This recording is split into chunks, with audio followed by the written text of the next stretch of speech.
Good morning everyone. आप सबका स्वागत है आपके अपने यूट्यूब चैनल ग्लोबल सागर में। आज एक बहुत ही हिस्टोरिक दिन है और एक बहुत ही स्पेशल खबर मैं आपके लिए लेके आया हूँ। आई थिंक इंडियन डेमोक्रेसी के अंदर 1973 जब केशवानंदा भारती जजमेंट आई थी, उसके बाद से डेमोक्रेसी के लिए इंडिया की ये सबसे बड़ी चेंज आने वाला है। जी, आपने मुझे ध्यान सुना। ये इंटरेस्टिंग बहुत ही होने वाली वीडियो, तो आप इसको ज़रूर एंड तक देखिएगा। हमारी पार्लियामेंट के अंदर इस समय चल रहा है मॉनसून सेशन, और मॉनसून सेशन के अंदर जो हमारे प्रेजेंट गवर्नमेंट है वो एक बिल लेके आने वाली है। अब आइए उस बिल के बारे में जानते हैं। Bill to remove prime minister chief ministers arrested for a month to be table today. मतलब कि अब एक ऐसा बिल आने वाला है जिसके तहत देश के जो इलेक्टेड रिप्रेजेंटेटिव्स हैं उनको भी अरेस्ट किया जा सकता है, उनकी पोजीशन को उनसे लिया जा सकता है। अगर हम देखें तो प्रोविज़न ये वाली पहले भी थी, लेकिन पहले थी सिर्फ कन्विक्टेड केसेस में जिनके ऊपर अपराध सिद्ध हो गया है, लेकिन अब इसमें कुछ चेंजेस आए हैं, वो मैं आपको भी समझाता हूँ। आइए इसके बारे में अच्छे जानते हैं। A bill to ensure removal of elected representatives arrested और detained on serial criminal charges. जो ये बिल है वो किस लिए है? Removal of elected representatives. Elected representatives कौन से होते हैं? हमारे member of parliaments and member of legislative assemblies. ये हमारे होते हैं इलेक्टेड रिप्रेजेंटेटिव जो डायरेक्टली जो पब्लिक के थ्रू इलेक्ट होकर आते हैं पावर में। एक्चुअली 3 बिल प्रपोज होने वाले हैं। एक तो ये वाला बिल है, साथ ही एक बिल होगा government of union territories amendment bill और जम्मू कश्मीर रीऑर्गेनाइजेशन बिल। लेकिन इन दोनों बिल की इस समय बात थोड़ी क्या कह सकते हैं हम, डिम हो गई है, क्योंकि इस बिल ने सारी लाइमलाइट ले ली है। आइए इसके अंदर जानते हैं क्या होगा।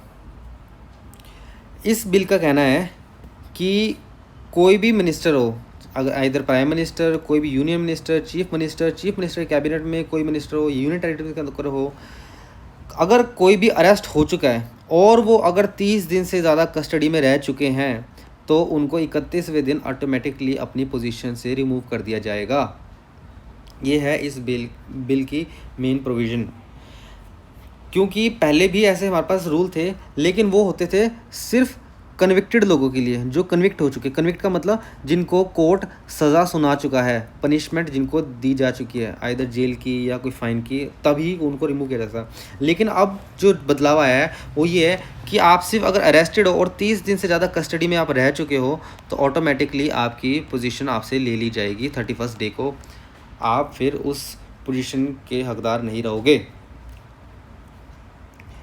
आइए अब जानते हैं कि ये मुद्दा एक्चुअली है क्या। अगर आपने सिविल सर्विस की तैयारी की होगी तो आपने एक टॉपिक जो हम तैयार करते हैं गवर्नेंस का, उसके अंदर ये वाला टॉपिक आता है, criminalisation of politics. Criminalisation of politics का मतलब है कि वो लोग जिनका क्रिमिनल चार्जेस हैं या उनका क्रिमिनल बैकग्राउंड है वो पॉलिटिशियंस बन जाते हैं और इलेक्ट होकर ऑफिस में आ जाते हैं।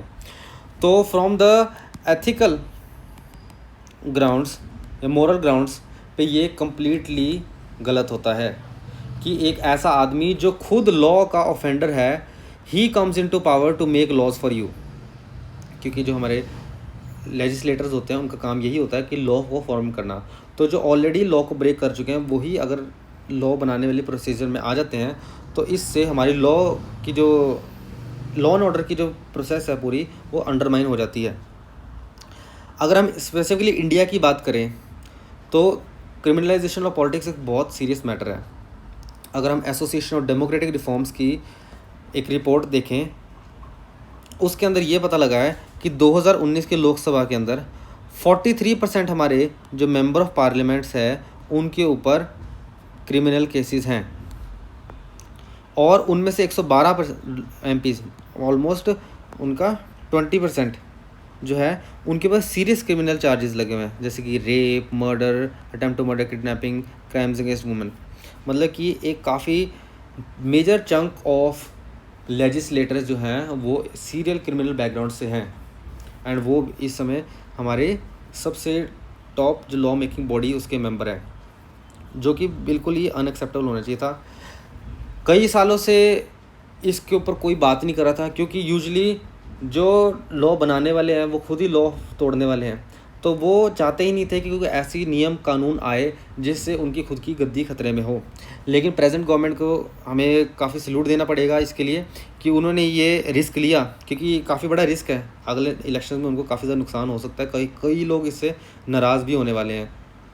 लेकिन अगर ये बिल पास होता है तो एक बहुत ही पॉजिटिव आउटकम लेकर आएगा आने वाली हमारी फ्यूचर डेमोक्रेसी के लिए। अगर हम इसकी एग्जैक्ट वर्डिंग्स देखें तो ये कुछ ऐसी हैं। जो अमेंडमेंट की जाएगी वो आर्टिकल 75 के अंदर की जाएगी कॉन्स्टिट्यूशन के अंदर, जो कि मिनिस्टर से रिलेटेड होती है। A minister for any period of 30 consecutive days during holding an office is arrested और detained in custody on allegation of committing an offence. मतलब कि कोई भी मिनिस्टर अगर उसको 30 दिन लगातार डिटेन किया जाता है या अरेस्ट किया जाता है, कस्टडी में रखा जाता है किसी ऑफेंस करने के ऊपर, इल्ज़ाम पर, और उस ऑफेंस के अंदर जो पनिशमेंट हो अगर वो 5 साल तक की हो, अभी पनिश किया नहीं है लेकिन अगर वो साबित होता तो 5 साल के तक की हो वो पनिशमेंट, तब उसको प्रेसिडेंट के कहने के ऊपर, मतलब on the orders of president at the aided advice of prime minister, उसे 31st डे पे रिमूव कर दिया जाएगा। अगर प्राइम मिनिस्टर एडवाइस नहीं कर पाते, क्योंकि आप सबको पता होगा आर्टिकल कॉन्स्टिट्यूशन का स्पेसिफिकली मेंशन है, जो प्रेसिडेंट है वो सभी अपने एक्शंस करता है on aid and advice of council of ministers, और काउंसिल ऑफ मिनिस्टर के हेड कौन होते हैं? Prime minister. तो अगर प्राइम मिनिस्टर जब तक प्रेसिडेंट को कोई डायरेक्शन नहीं देते, प्रेसिडेंट कोई काम नहीं करते। लेकिन उन्होंने ये इसका भी समाधान निकाल लिया है। उन्होंने कहा है कि अगर प्राइम मिनिस्टर उस रिमूवल की एडवाइस नहीं देते प्रेसिडेंट को, then automatically on 31st day वो मिनिस्टर अपनी गद्दी छोड़ देगा।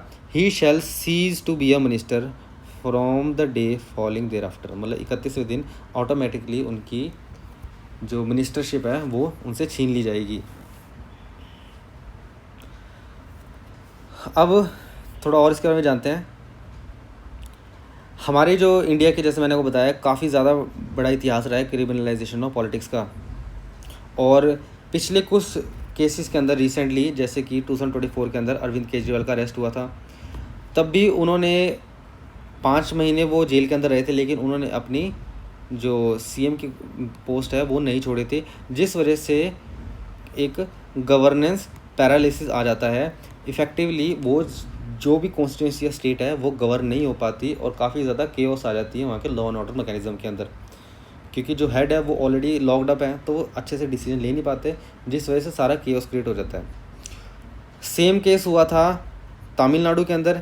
वी सेंथिल बालाजी नाम के कोई व्यक्ति थे, मिनिस्टर थे, और उनको मनी लॉन्ड्रिंग केस में किसी में उनको एलिगेशंस लगे थे, लेकिन हाउएवर सुप्रीम कोर्ट ने बाद में उन्हें बेल दे दी थी, लेकिन फिर भी उन्हें रिज़ाइन करना पड़ता था, लेकिन काफ़ी महीने बाद सुप्रीम कोर्ट के आदेश के अंडर, क्योंकि अगर कोई क्रिमिनल पॉलिटिक्स में रहता है एज अ मिनिस्टर तो वो उस रीजन के लिए बिल्कुल भी सही बात नहीं है।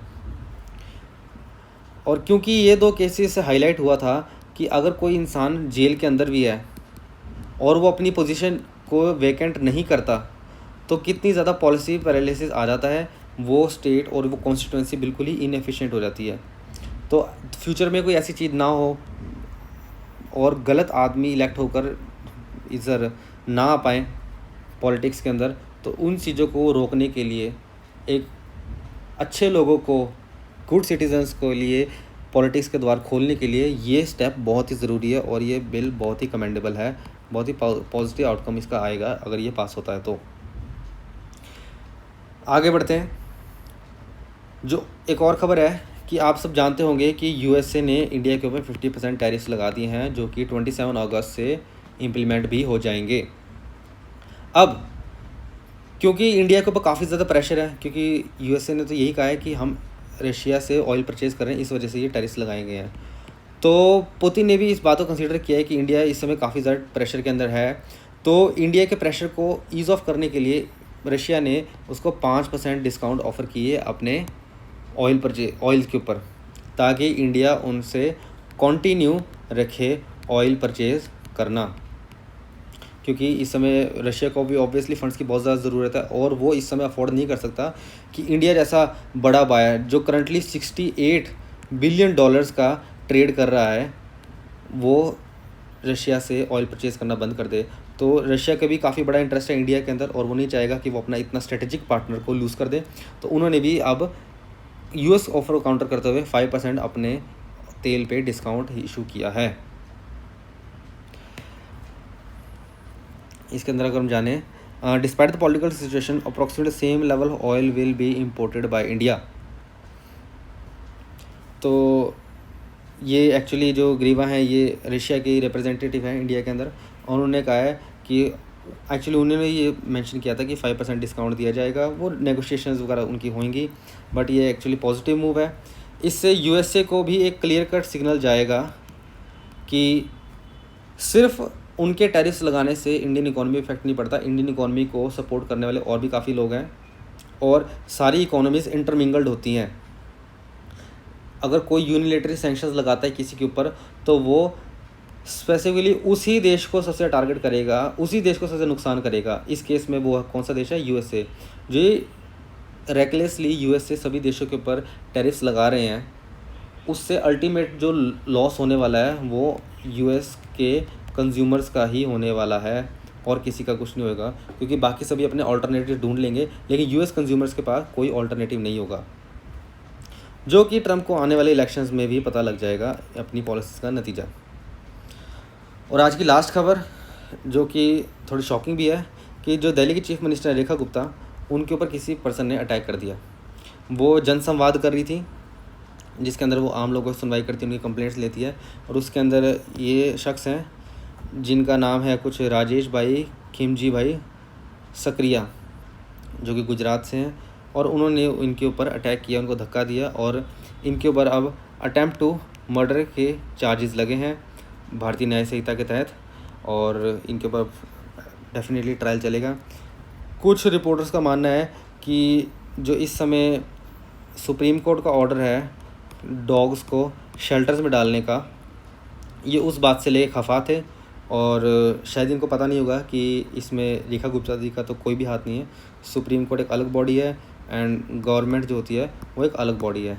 तो अब उन्होंने फ्रस्ट्रेशन कहीं से पे तो निकालनी थी, तो उन्होंने जनसंवाद के दौरान रेखा गुप्ता जी पर अटैक किया। हाउएवर इन्हें डिटेन कर लिया गया है, मैम बिल्कुल सेफ़ हैं, और अब इनको Z+ सिक्योरिटी भी प्रोवाइड की जाएगी। आज के लिए दोस्तों इतना ही था। अगर आपको ये वीडियो पसंद आई हो तो ज़रूर अपने दोस्तों में, अपने फ्रेंड्स में, फैमिली में इसको शेयर कीजिए, ताकि ज़्यादा से ज़्यादा लोगों को पता लगे कि हमारे देश और दुनिया में क्या चल रहा है। थैंक यू एंड जय हिंद।